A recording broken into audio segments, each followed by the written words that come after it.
Hello সবাইকে, good morning. আর এখন ঘড়িতে বাজে হচ্ছে ভোর 5:30 আর 26শে জানুয়ারি। তো সবাইকে প্রজাতন্ত্র দিবসের অনেক অনেক শুভেচ্ছা। সবাই ভালো থেকো, সুস্থ থেকো।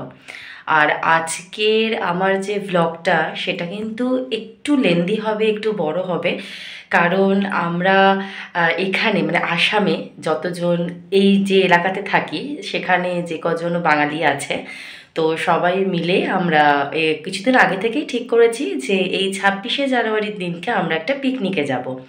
তো সেটার জন্যই একদম সকাল সকাল উঠে একেবারে রেডি হয়ে যাচ্ছি। আর প্রচণ্ড ঠান্ডা এখন এখানে, ভীষণই ভীষণই ঠান্ডা।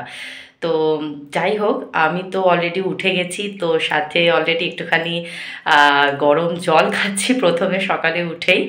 আর প্লুটো আর রনির কী অবস্থা সেটাও তোমাদের সাথে শেয়ার করে দেবো। প্লুটো অলরেডি জেগে গেছে, মানে চোখে এখনও ঘুম, খুব আধো আধো, মানে চোখটা কোনো রকমে আর কি খুলছে, যেহেতু মা পাশ থেকে উঠে গেছে, তো সেই কারণে ও আর কি জাস্ট ঘুমটা থেকে উঠে দেখছে যে মা কী করছে।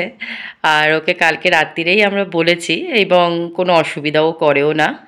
ওকে খাইয়ে ওর সামনে জল রেখে আরও পুরোপুরি ছাড়া থাকে আমার ঘরে, কোনো রকম কোনো চিৎকার চেঁচামেচি কিচ্ছু করে না। এবং আমি বাথরুমের দরজা খুলে লাইট জ্বালিয়ে রেখে যাব, কারণ ওর যদি হিসুপটি পায় তো ও নিজে গিয়েই সেটা করে আসবে, আর কোনো অসুবিধা করে না। এবং ও খাটে থাকে না, ও মাটিতে থাকে, সেই জন্য আমি ও এখানের যে পাপোশটা আছে এটা যেহেতু একটু বেশ নরম, তো এটার ওপরে আমি আরও 3টে মোটা টাওয়েল আছে, সেগুলোকে আমি গদির মতো করে আমি বিছানা করে দিয়ে যাই, তো ওটার ওপরেই শোয়, তাতে ওর কোনো ঠান্ডা লাগার কোনো চান্স থাকে না। রনি এখনও শুয়ে আছে, ওকে ডাকবো। আর এই যে কি প্লুটো, গুড মর্নিং বলো, গুড মর্নিং সবাইকে, তাই না বাবা? চলে এসেছে, সমস্ত কাজ সারা হয়ে গেছে। মাঝের আর ভিডিও দেখাতে পারিনি কারণ প্রচণ্ড মানে একটা প্রবলেম ছিল। তো যাই হোক, আমাদের গাড়ি চলে এসেছে, যে গাড়িটা করে আমরা আগেরবারও বোগামাটি গেছিলাম। আর এই হচ্ছে রায় চলে এসেছে সকাল সকাল, আর এই হচ্ছে তমালদা। এই যে সবাই এখন সমস্ত কিছু গাড়িতে গোছগাছ চলছে। প্ল্যানিং ম্যানেজার, হ্যাঁ প্ল্যানিং ম্যানেজার আমাদের, এই যে একটু হাই বলে দাও প্ল্যানিং ম্যানেজার। আর প্রচণ্ড ঠান্ডা, রীতিমতো মুখ দিয়ে ধোঁয়া বেরোচ্ছে। আর আমরা কম এক্সাইটেড না। একদম একদম, চলো এরপরে আমরা গাড়িতে উঠবো আর কয়েকজনকে গাড়িতে তুলে তারপরে আমরা চলবো বোগামাটির উদ্দেশ্যে। চলে এসেছে আমাদের আর এক সদস্য ঋতু, আমাদের গ্রুপের সব থেকে ছোট সদস্য।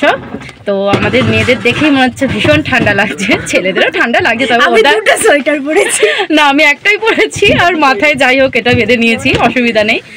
আর চলো যেতে যেতে দেখা হচ্ছে। আর এই যে পেছনে ছেলেরা মোটামুটি সমস্ত জিনিসপত্র আর কি গোছগাছ করছে, তো এরপরে ওদেরকেও দেখাবো। কাজ করে না, রানীরা কাজ করায়। ঠিক ঠিক ঠিক আছে, চলো দেখা হচ্ছে যেতে যেতে।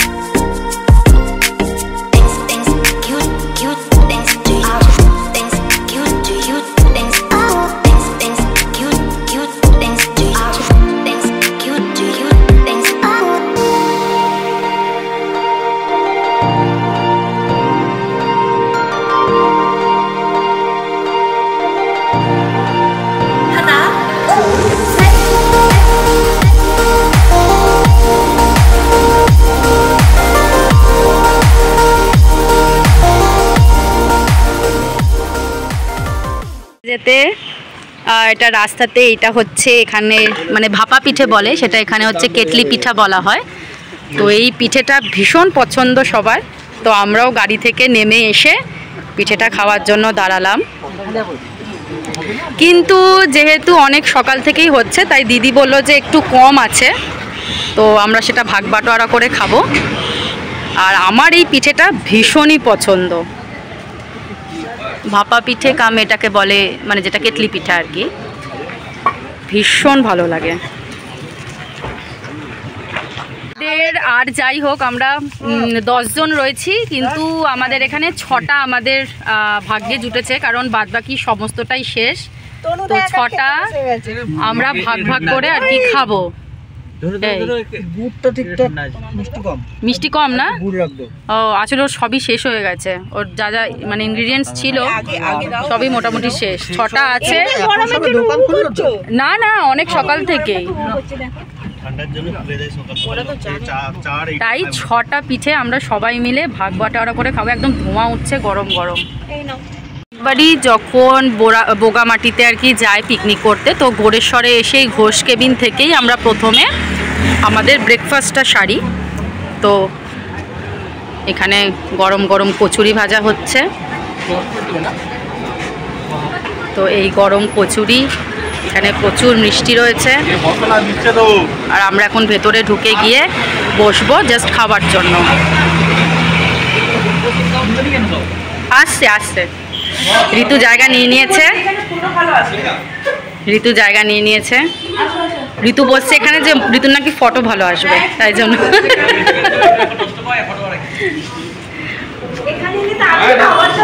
গরম গরম পুরি আর হচ্ছে একটা তরকারি। পিকনিকের প্রথম খাওয়া দাওয়া শুরু হলো, আমাদের ব্রেকফাস্ট হচ্ছে পুরি আর তরকারি দিয়ে। এটা আমরা প্রত্যেকবারই গোড়েশ্বরে এসেই ঘোষ কেবিন থেকেই আমরা খাওয়া দাওয়াটা সারি। একদম গুড়ের রসগোল্লাও আছে সাথে, একদম দুর্দান্ত। সবাই ওদিকেও বসেছে, এদিকে আমরা বসেছি সবাই। তো চলো খাওয়া দাওয়াটা কমপ্লিট হোক। খাওয়া দাওয়া কমপ্লিট, ব্রেকফাস্ট আমাদের হয়ে গেছে। তো এবার আমরা আবার গাড়ি করে চললাম সামনের দিকে বোগামাটির উদ্দেশ্যে। আর সবাই কিন্তু বেশ একদম এক্সাইটমেন্ট একদম বেড়ে যাচ্ছে যে কখন আমরা যাব, ঠান্ডা জলে পা দেবো। আর হচ্ছে ও যাই হোক, ঋতুর বাড়ি থেকে ফোন এসেছে, তো সেই কারণে ও বাড়িতে ফোন করছে। আর আমরা চললাম বোগামাটির উদ্দেশ্যে। চলো দেখা হচ্ছে কি ওখানে। আমরা এখন পৌঁছালাম হচ্ছে নাওকাটাতে। তো এখানে এসে আমরা কিছু টুকটাক জিনিস কিনবো, তো সেটার জন্য একটু আমরা দাঁড়িয়েছি। আর একটু হালকা রোদ উঠেছে, বেশ ভালো লাগছে, কিন্তু ঠান্ডাটাও খুব বেশি। তো যাই হোক, রোদটা একদম ডাইরেক্ট চোখে পড়ছে বলে আমি সেভাবে মানে বুঝতে পারছি না। তো বেশ মজা হচ্ছে আর সবাই এখানে খুব আনন্দ করছে। যাওয়ার আগেই এখান থেকেই আমরা কাঠ তুলে নিই। তো অনেক ধরনের মানে এখানে যে বাড়িগুলো রয়েছে এই প্রচুর এরা কাঠ কেটে রাখে। তো যারাই পিকনিকে যায় তারাই এখান থেকে কিন্তু কাঠগুলোকে জোগাড় করে। তো বেশ সুন্দর একটা দারুণ গ্রাম্য পরিবেশের মধ্যে।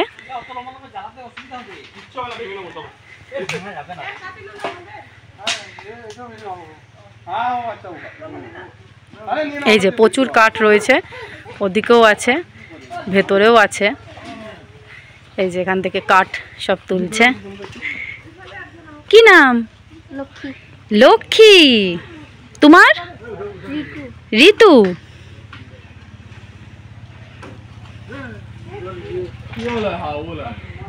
এই যে প্রচুর কাঠ এখানে।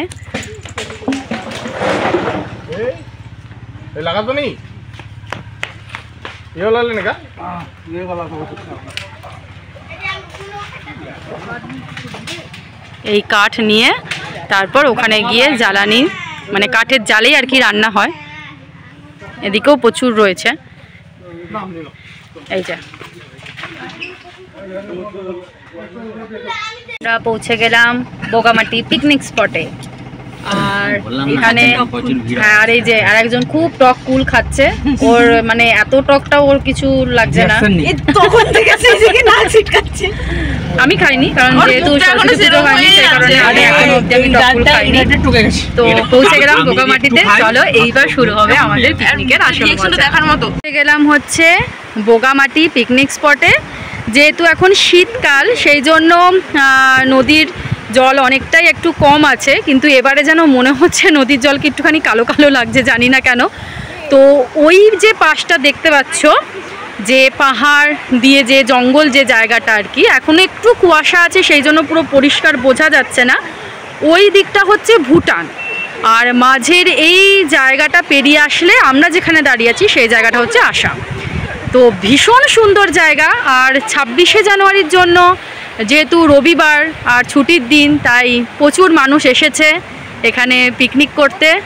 আর এখানে দুজন এই কুল গাছ পেয়েছে, তো কুল আছে নাকি সেটাই দেখছে, তো সেটা মানে পারার চেষ্টা করছে।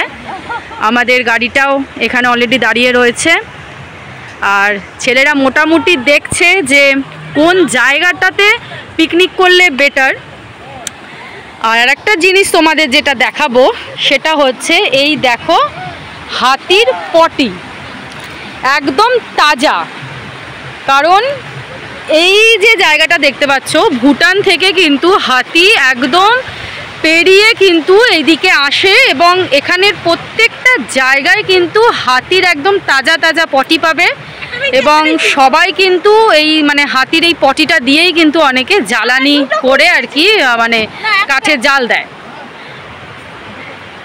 তো রাত প্রত্যেক দিনই এখানে এরকম হাতি বেরোয়। আর জায়গাটা সত্যি ভীষণ সুন্দর, যদি বর্ষাকালের দিক করে আসা যায় তো ভীষণ ভালো লাগে।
আশা করছি সবার আজকের ব্লগ ভীষণ ভালো লেগেছে। তো আমরাও এখন বাড়ির উদ্দেশ্যে রওনা দিচ্ছি, কারণ আমাদের খাওয়া দাওয়া কমপ্লিট আর আস্তে আস্তে সূর্যও কিন্তু ডুবে যাচ্ছে।